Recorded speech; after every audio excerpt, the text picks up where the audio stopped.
성경 말씀 마태복음 6장 9절에서 19절에서 21절까지의 말씀입니다.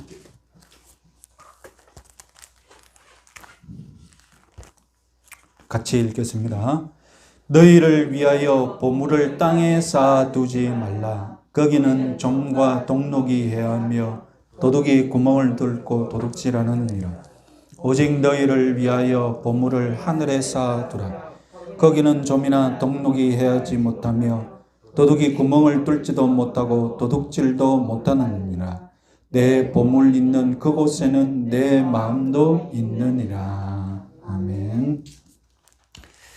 우리는 이 산상설교의 큰 단락 하나를 지나왔습니다. 예수님은 마태복음 5장을 마무리하면서 큰 도전 과제를 제시하셨죠.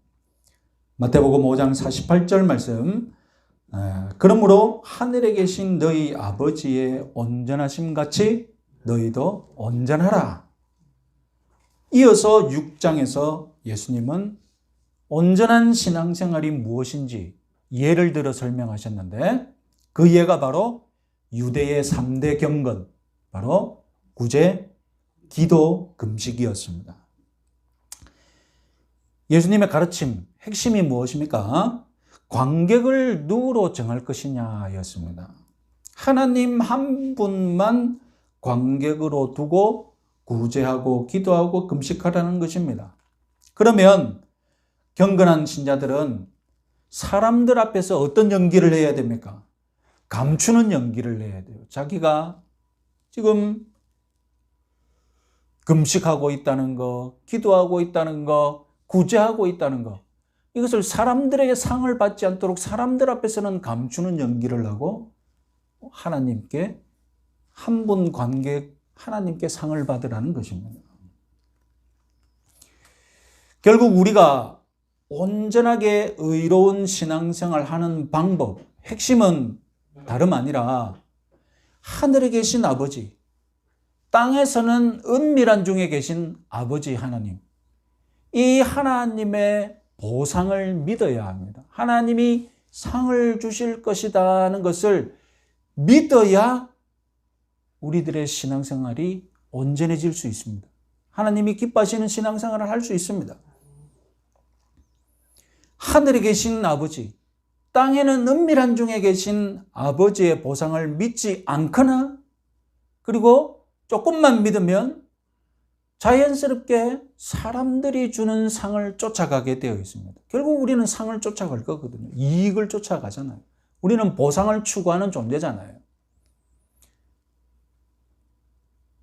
하늘에 계신 아버지, 땅에서는 은밀한 중에 계신 아버지가 보상을 해줄 것이라는 믿음이 강하면 강할수록, 그렇잖아요. 확신을 많이 하면 많이 할수록 하나님을 관객으로 두는 이 신앙생활이 더 분명해질 것이고 사람들의 상은 안 쫓겠죠.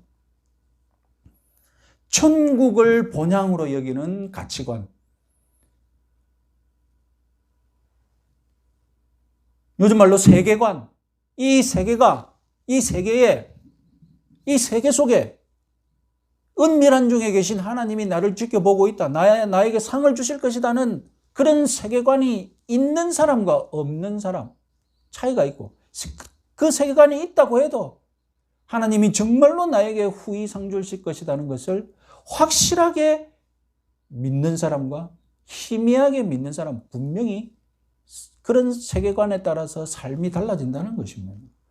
그래서 예수님은 오늘 본문부터 우리가 이 땅에 살면서 하늘을 바라보는 가치관, 여기에 대해서 집중적으로 말씀하십니다. 이 땅을 살면, 이 땅에서 사는데 보이는 것이 전부 다 이 땅인데 우리가 늘 땅을 보고 살지 하늘을 보고 삽니까? 그러면 필히 이 땅의 가치관을 쫓기 마련입니다.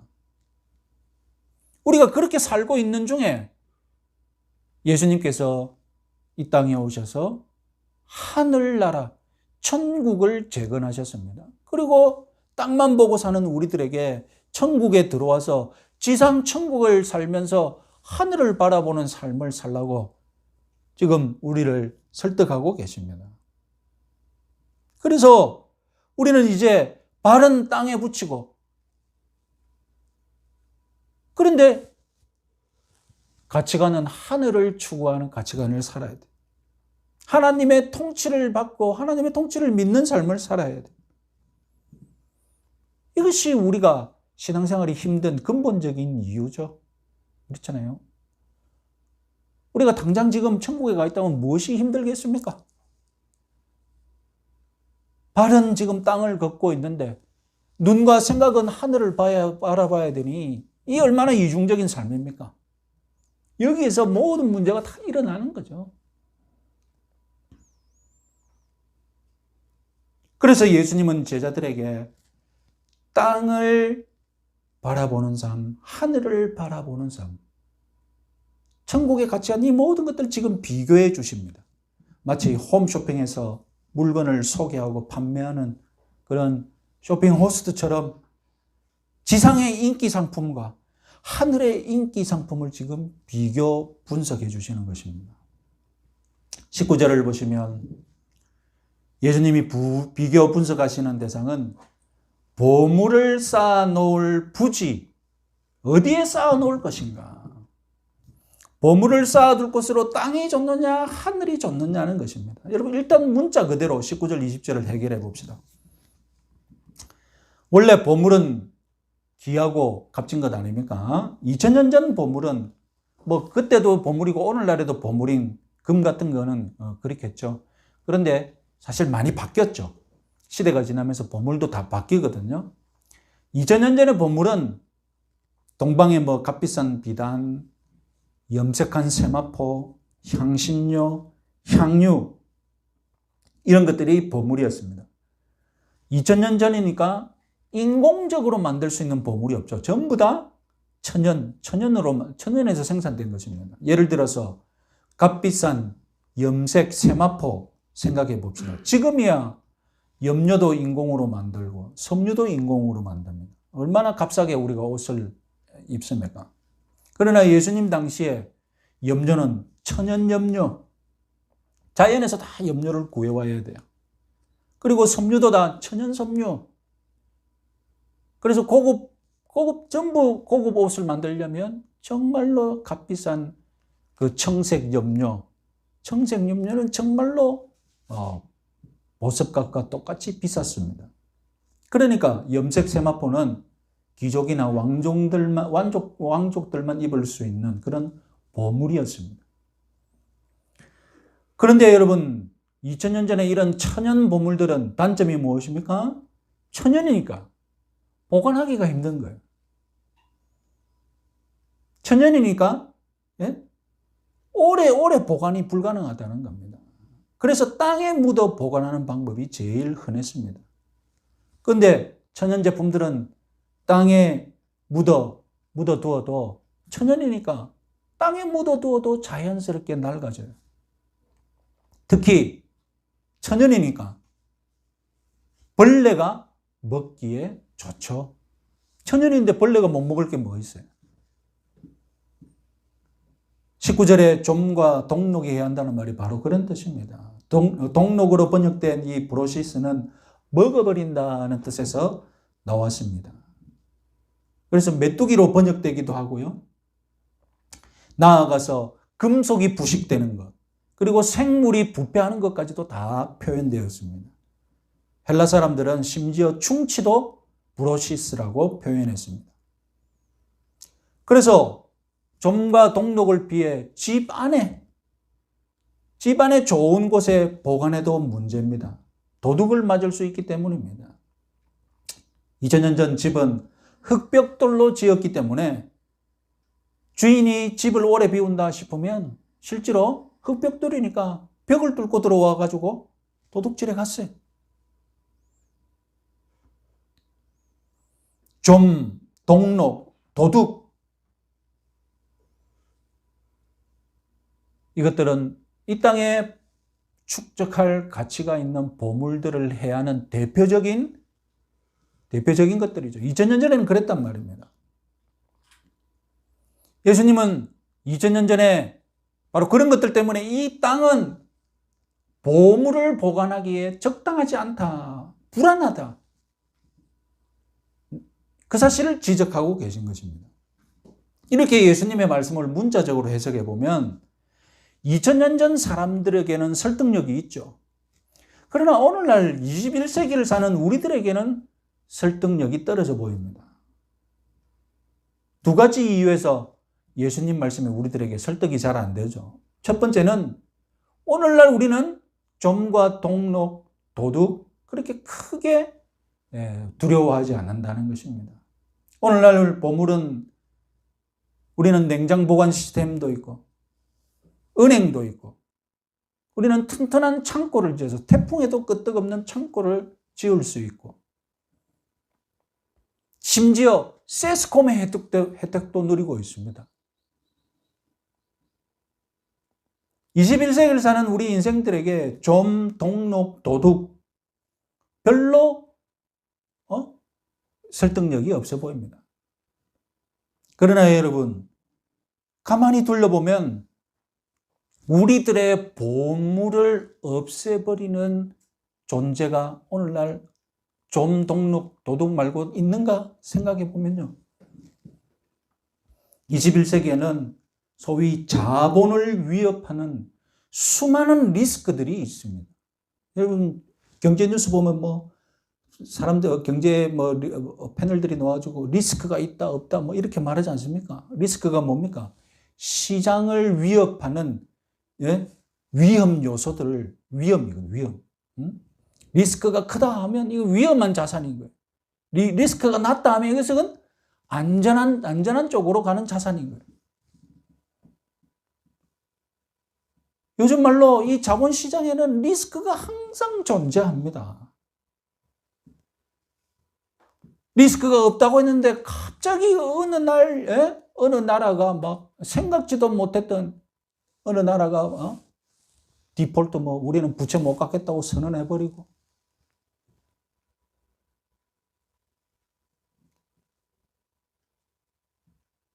여러분 이 미국의 첨단을 달리는 월스트리트 미국의 똑똑한 수학자들을 데리고 와가지고 공식을 만들어내가지고 금융상품을 만들잖아요. 이렇게 만들고 자르고 온갖 수학자들 다 동원해가지고 절대로 안전하고 수익률 높은 상품을 만들어봐라. 그래서 만들었어요. 그런데 무슨 일이 벌어졌습니까? 무슨 일이 벌어졌습니까? 월스트리트 그 만드는 업자들이 다 쫓겨나고 다 직장을 잃는 소위 파생 상품 파생 금융 상품으로 월스트리트가 마비되는 일이 일어났지 않습니까?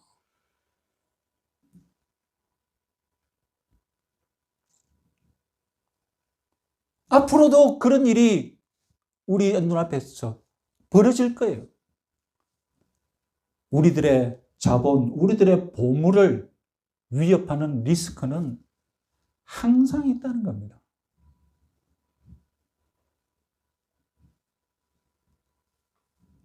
지금 오늘 주식이 올랐다고 룸사롱에서 파티를 즐기겠지만 어느 날 리스크가 터져가지고 순식간에 빗장이로 몰락하는 일이 21세기에 일어난다는 겁니다. 망하는 속도로 따지면 2000년 전 망하는 속도보다 오늘 망하는 속도가 더 빨라요. 21세기에도 내가 막을 수 없는 내 재산을 날려버리는 좀과 동록과 도둑이 있다는 것을 인정하시기 바랍니다.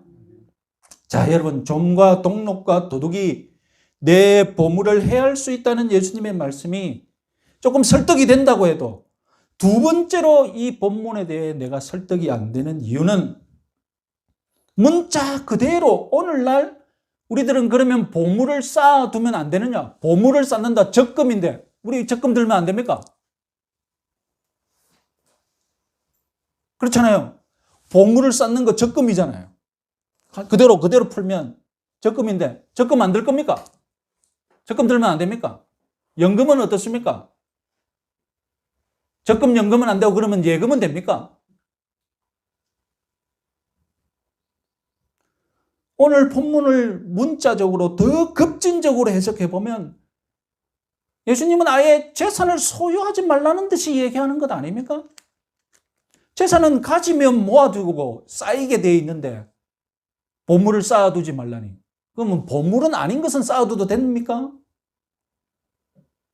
그러면 쓰레기만 우리는 보물은 말고 우리 값 떨어지는 것만 그런 것만 모아도 되는 겁니까?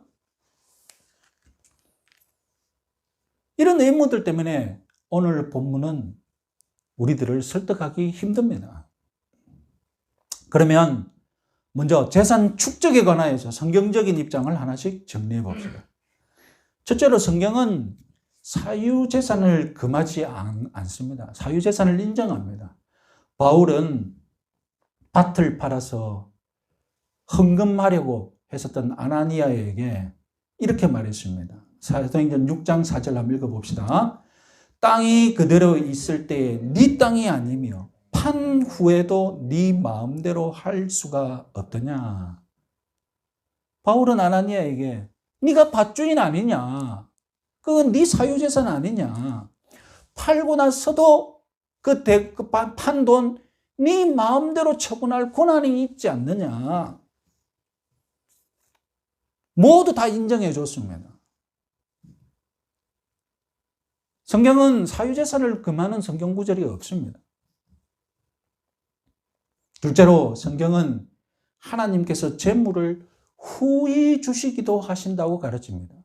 성경은 하나님이 우리를 부자로 만들기도 하신다고 분명히 가르칩니다. 사무엘상 2장 7절 말씀 읽어보겠습니다. 여호와는 가난하게도 하시고 부하게도 하시며 낮추기도 하시고 높이시기도 하시는도다. 셋째로 성경은 저축도 금하지 않습니다.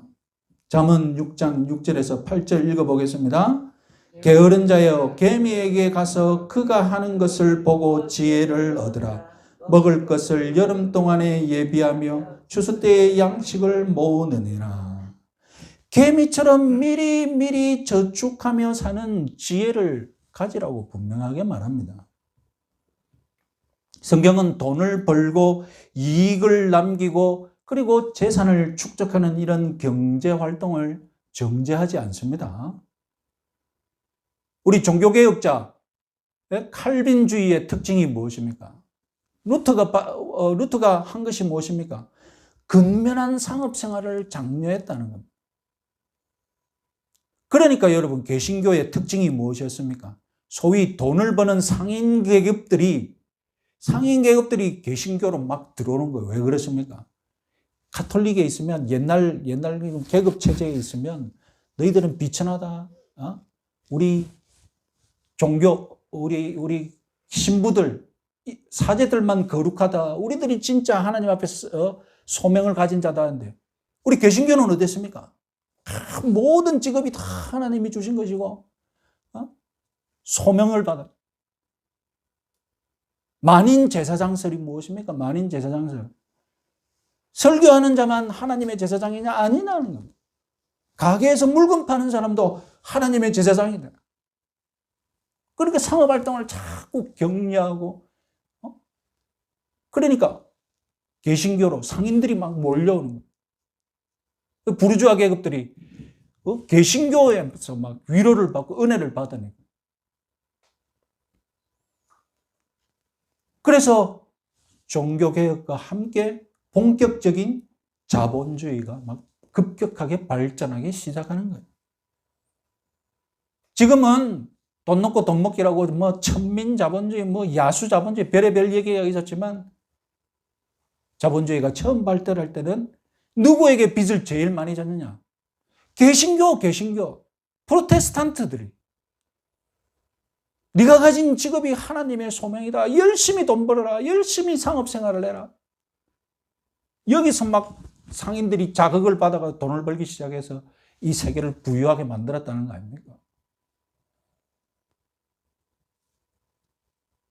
그럼 도대체 오늘 본문은 우리들에게 어떻게 적용되어야 할까요? 도대체 오늘 본문은 저와 여러분들에게 무엇을 금하고 무엇을 권하고 있을까요? 가장 중요한 원칙은 문맥 속에서 앞, 뒤 구절과 함께 해석하는 것입니다. 20절, 21절과 비교해보고 해석해보면 우리가 예수님의 본뜻을 정확하게 알 수 있습니다. 20절 보시면, 예, 20절, 오직 너희를 위하여 보물을 하늘에 쌓아두지 말라. 거기는 좀이나 동록이 해하지 못하며 도둑이 구멍을 뚫지도 못하고 도둑질도 못하느니라. 예수님은 보물을 하늘에 쌓아두라고 말씀하십니다. 이유는 하늘에서는 좀, 동록, 도둑이 보물을 해할 수 없기 때문입니다. 그럼 듣기에는 그럴듯하지만 이 말씀도 문자적으로 해석하면 말이 안 돼요. 문자적으로 그대로 이해해 봅시다. 그러면 땅에서 좀과 동록과 도둑이 해할 수 있는 보물을 그대로 하늘에 우리는 보관할 수 있다는 겁니까? 이거 문자 그대로 받아들이면 땅에서 썩어 없어지는 것을 좀과 동록과 도둑이 무서우니까 어떻게 하라고요? 그걸 들고 하늘에 가가지고 보관할 수 있다는 겁니까? 20절은 문자적으로 말이 안 돼요. 20절은 그러니까 비유적인 표현이죠. 비유로 해석해야죠.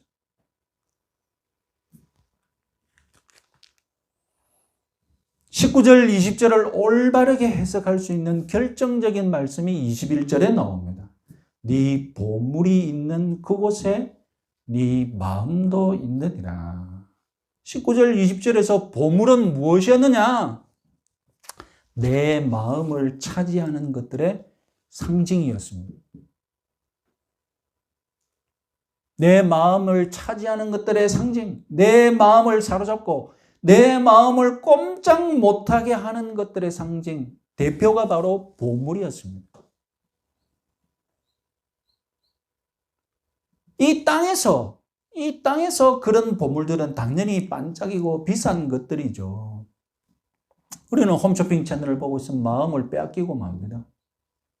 온갖 신상품들을 보고 있노라면 그냥 마음을 빼앗기죠. 지금 대한민국은 주식과 부동산 이런 것들에 온 사람들의 마음을 다 빼앗기고 있습니다.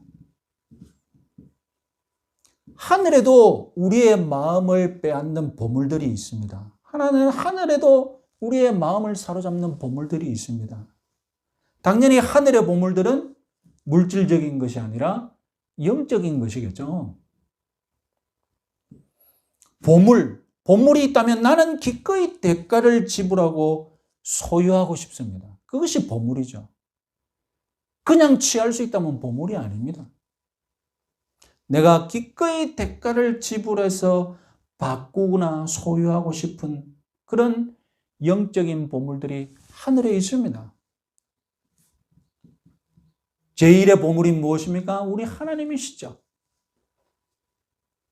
빌립보서 3장 7절에서 9절 말씀 한번 읽어보겠습니다. 그러나 무엇이든지 내게 유익하던 것을 내가 그리스도를 위하여 다 해로 여기분대로 또한 모든 것을 해로 여김은 내 주 그리스도 예수를 아는 가장 고상하기 때문이라. 내가 그를 위하여 모든 것을 잃어버리고 배설물로 여김은 그리스도를 얻고 그 안에서 발견되려 하매니. 이 땅의 보물들과 이 땅의 모든 것들과 우리 주 예수 그리스도 이렇게 삼위일체 하나님과 비교해 보면 어떻다는 겁니까? 그냥 다 똥덩어리에 지나지 않는다. 이 땅의 가치들, 귀한 것들은 다 똥덩어리에 지나지 않는 거야.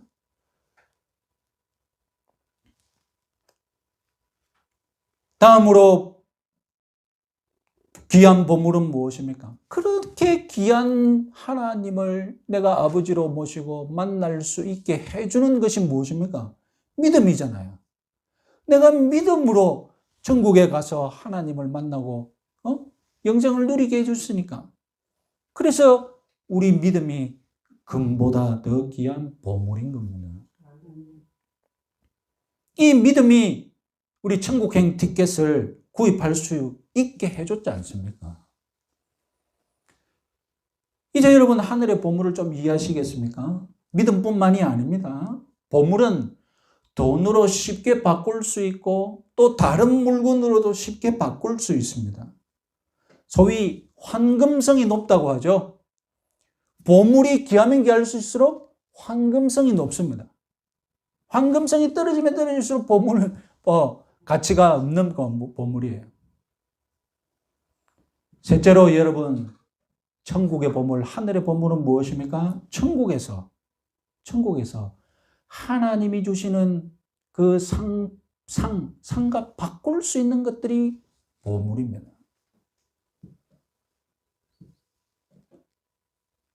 하나님이 우리들에게 보상해 주시겠다고 하셨잖아요. 하나님이 우리에게 상을 주시겠다고 하셨지 않습니까? 하나님의 상과 바꿀 수 있는 보물이 나에게 있다는 거예요. 우리가 믿음으로 천국에 가서 하나님 앞에 설 때에 우리는 각자가 다 차이나게 상을 받을 것입니다. 하나님은 이미 그렇게 상을 주시겠다고 오늘 본문 직전에 말씀하셨잖아요. 오늘 보면 바로 앞에 하나님이 상을 주시는 목록을 벌써 말씀해 놓으셨잖아요. 무엇이었습니까? 은밀히 구제하고 은밀히 기도하고 은밀히 금식하면 내가 상을 주겠다고 하셨잖아요. 그러면 우리의 보물이 무엇입니까? 하나님의 상과 바꿀 수 있는 나의 보물은 무엇입니까? 내가 은밀히 구제하고 은밀히 기도하고 은밀히 금식한 것들이 내 보물이 되는 거예요.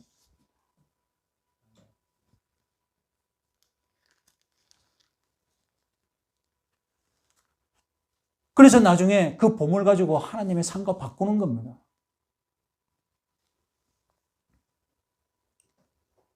이것뿐만이 아닙니다. 내가 이웃을 내 몸처럼 사랑하고 섬겼다면. 그래서 나중에 예수님은 그런 비유를 하실 거잖아요. 그죠? 내가 가난한 사람 섬기고 어려운 사람 섬겼으니 내가 너를 상을 주겠다. 그런 믿음의 행위들을 정말로 하나님이 상을 주시겠다는 약속을 믿고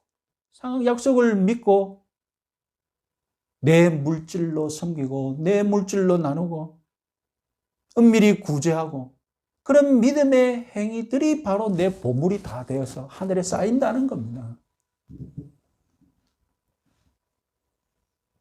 중간 정리를 해보면요. 여기 예수 그리스도를 믿으시는 모든 분들 믿음의 보물을 가지고 있으니까 천국에 다 가실 겁니다. 이게 첫 번째 단계입니다. 우리 모두 다 보물을 다 가지고 있어요.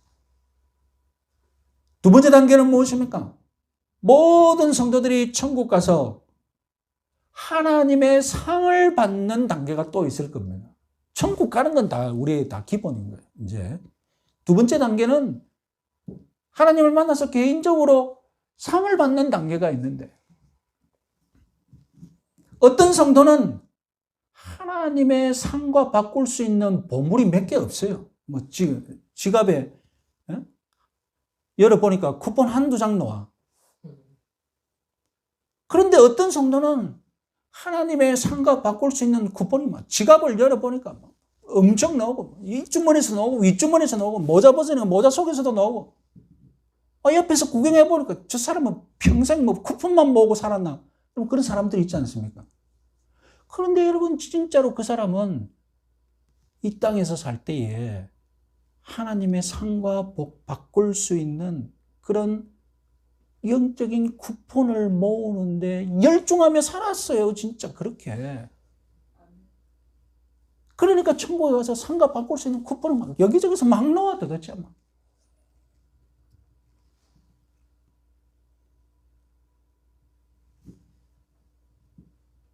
여러분 모두 쿠폰이 많은 성도들 되시기 바랍니다. 오늘 말씀을 통해 예수님이 지적하신 핵심이 무엇입니까? 재물을 갖고 있느냐 마느냐가 아니었던 겁니다. 재물을 쌓지 마라가 아니었던 겁니다. 핵심은 내 마음이 하늘의 보물을 쌓는 데 있어야 한다는 겁니다.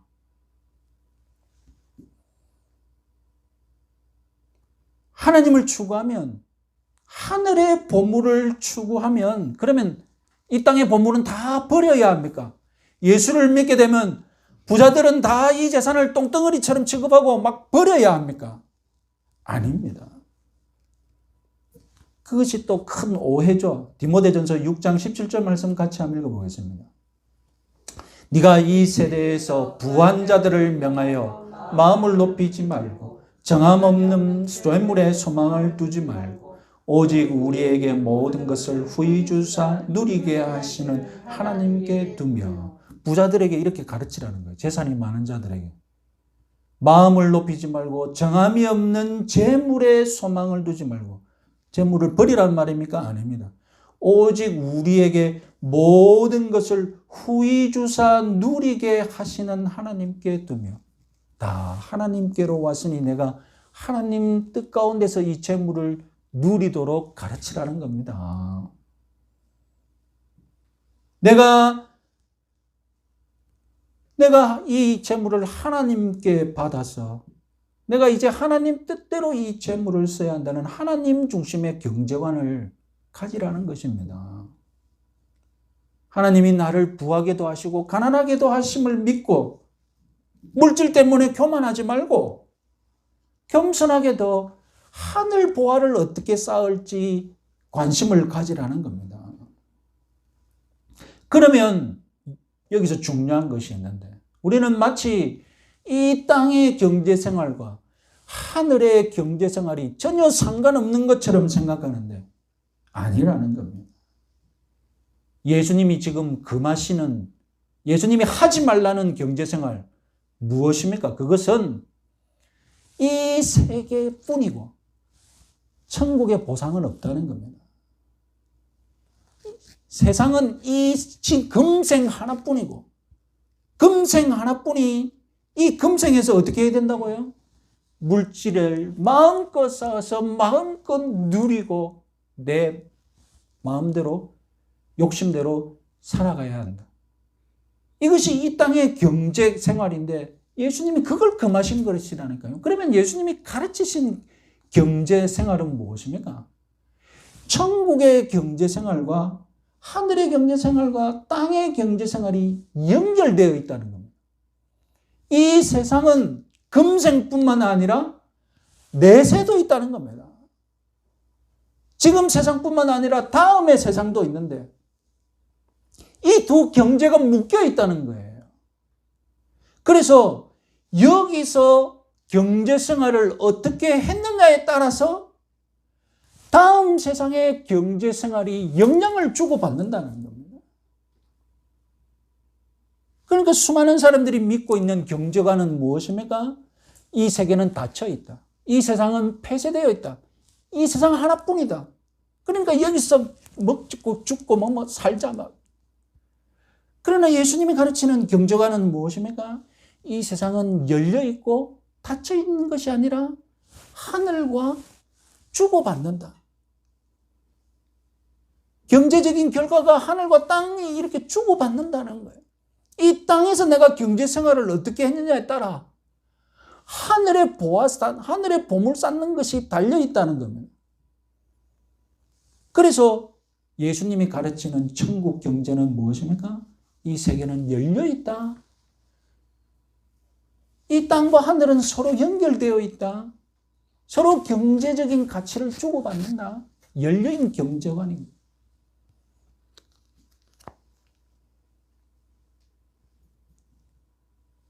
여러분, 하늘의 재물에 재테크 하다 보면 하나님께서 땅의 재물을 풍부하게 주실 때가 있습니다. 그래서 구약에서도 부자가 되는 것을 하나님이 복을 주신 것이라고 얘기하지 않습니까?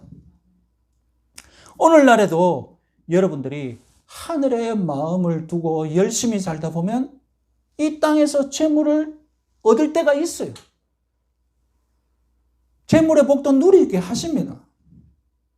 문제는 우리가 이 육체로 살아가는 시간이 한정되어 있다는 겁니다. 이 한정된 시간에 우리는 이 땅에서 이 땅을 살면서 하늘의 재물을, 하늘의 보물을 쌓는 그런 삶을 열심히 살아야 한다는 겁니다. 이 땅에서 살면서 보물을 용케 많이 모아놨어요.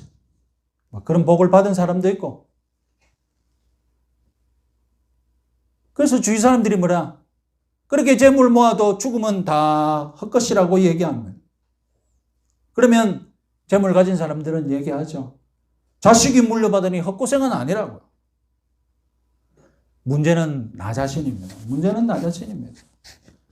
현세로 끝나면 그만인데, 현세로 끝나면 그만인데, 아까 말했지만 세상은 닫힌 게 아니라 하늘을 향해 열려 있습니다. 이 세상에 살면서 이것으로 끝나면 그만인데 하늘에 가서 또 경제생활을 또 해야 돼요. 하늘에 내가 쌓아놓은 보물을 가지고 천국의 경제생활을 해야 한다는 겁니다. 지금 이 땅에 쌓아놓은 보물, 하늘 가서는 아무 소용이 없어요. 아무 소용이 없어요.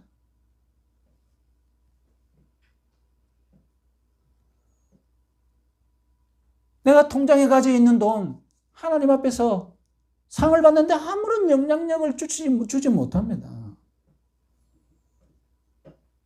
하늘의 보화가 무엇입니까? 하늘의 보화가 무엇입니까? 하나님 자신이며 하나님이 기뻐하시겠다고 상 주시겠다고 하신 그 약속 믿고 내가 믿음대로 산 것, 그 약속 믿고 믿음대로 산 것이 내 보물이라고 말씀드렸지 않습니까? 그래서 예수님은 세 가지로 말씀하셨죠. 우리들에게 보물이 될 수 있는 믿음의 행위들이 무엇이라고요? 은밀히 구제하고, 은밀히 기도하고, 은밀히 금식하는 거. 이건 대표입니다, 대표. 이런 믿음의 행위들을 또다시 여러분들이 찾아서 보물을 발굴해야죠. 보물을 발굴해야죠. 여러분, 비트코인이 무엇입니까? 비트코인은 인터넷에서 자기가 발굴하는 거예요. 발굴. 그 돈을 어딘가 숨겨놨대. 나는 잘 모르겠지만 하여튼 그래서 사람들이 PC 사가지고 뭐합니까? 비트코인 발굴한다고 캐낸다고 PC를 24시간 막 1년, 한 달 내 돌리고.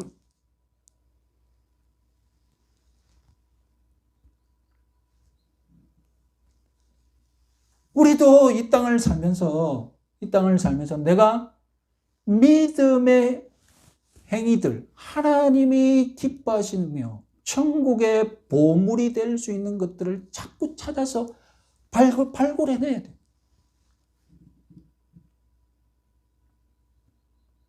예수님은 세 가지 예를 보여주셨으니까 이 세 가지 예를 보고 우리가 다 알 수 있잖아. 아, 이런 식이, 이것들이, 이런 종류가 천국 보물이구나. 그러면 다 비슷하게 할 수 있잖아요. 하늘의 보화를 쌓는 일에는 천국의 경제학을 믿는 믿음이 필요합니다. 현 세상이 다며 내세는 없다. 이런 닫힌 경제관, 그건 믿지 않는 사람들이 가진 경제관이죠. 오늘 본문을 통해 우리가 배운 천국의 경제관은 무엇입니까? 이 땅과 하늘이 서로 경제적으로 연관되어 있다는 겁니다. 내가 이 땅에서 이 소위 사람들이 생각하는 그 보물을 어떻게 쓰느냐에 따라 하늘의 보물이 쌓이는지 안 쌓이는지 결정된다는 겁니다. 이번 한 주간도 하늘 보물 많이 쌓으시는 여러분들 되시기 바랍니다. 찬송가 435장 찬송하겠습니다.